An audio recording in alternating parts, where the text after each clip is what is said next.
baseball pitching slater for Week 15. I'm Amber Wilson, and joining me is senior fantasy baseball writer Eric Mack. And Eric, let's start off the show talking about Troy Percival. He's back on the DL, but it didn't really even seem like he wanted to leave the game. Right. The Rays manager forced him to. Yeah. What's going on with him? It was a wise decision. They have the opportunity to be a little cautious now when they have a lead over the Red Sox. They kind of flipped the script on the Red Sox, who tend to be the cautious team, but they put Percival back on the DL with that hamstring problem, and he's probably going to be out through the All-Star break. But I don't think he's going to be there long because it's just a cautious assignment. But he could end up back there. That's what makes Dan Wheeler and Grant Balfour interesting, and I think those two guys in rotisserie leagues are middle relievers you want to own, and they're probably going to share the saves opportunities for the next few weeks.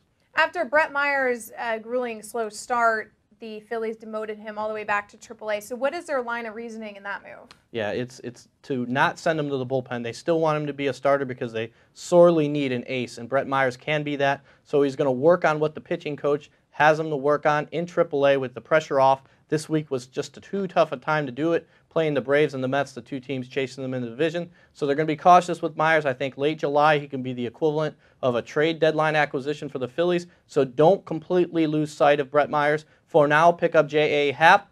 He's the AAA pitcher who can start on regular rest Friday against the Mets. He came up last year against the Mets, struck out 5 in 4 innings, but he gave up some runs and some hits. Happ has some long-term potential, but I think he's more of a stopgap option right now. Longer term, though, Carlos Carrasco is their top pitching prospect in AA. Had he not had a bad start his last time out, he might have been the one getting the call.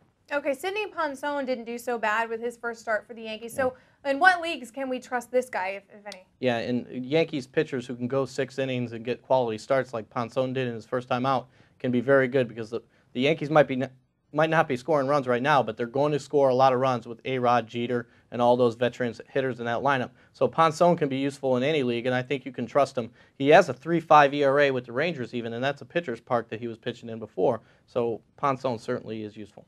Okay, you talk about Francisco Liriano and David Price just about every week. So what's going on with these two guys? Kind of a man crush I got going on. I think it is.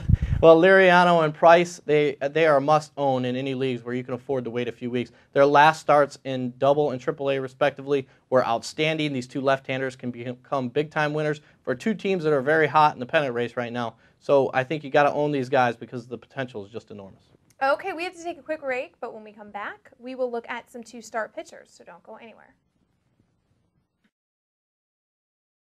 Welcome back to the show, and Eric, of course, it's time to talk our two-start pitchers for Week 15. And you had a few guys that were must-start two-start pitchers this week. I think you had 3. So tell us which one you chose, and then also your must-sit pitcher this week. I noticed last week we had Hall of Famer Randy Johnson. This week, another Hall of Famer on that list. Yeah, so our must-start guy, I went with Matt Garza, but Ricky Nolasco and Manny Parra are 2 other guys that are a little bit unheralded, and you might not think of him as an ace, but they're pitching very well right now. Garza especially shut down the Red Sox on Wednesday night. He's versus Kansas City and at Cleveland. Those two teams don't project to score a lot of runs, and Garza is playing for the best team in baseball right now, believe it or not, the Tampa Bay Rays. So go with Matt Garza in all leagues. Now, a guy that I would choose to sit right here is Pedro Martinez. You know, it's very frustrating right now for fantasy owners because his velocity is actually in the 90s, but he's tipping his pitches, he's getting hit. So I don't trust Pedro Martinez, and the Mets can't score consistent runs right now. So you got to probably wean yourself off Pedro Martinez for at least this upcoming week.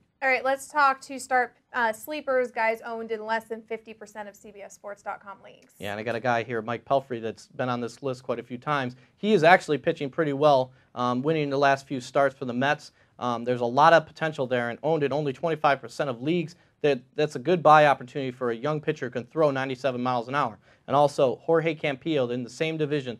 The Braves really like his stuff. He's building up his arm strength and becoming a solid starting pitcher. Chipper Jones didn't go to the DL. The Braves can score a lot of runs, and Jorge Campillo can benefit at L.A. and at San Diego. Those teams are not scoring a lot of runs, and those are 2 pitchers' parks. So I think Campillo and Pelfrey are 2 guys to take a chance on. You have a man crush on them, too?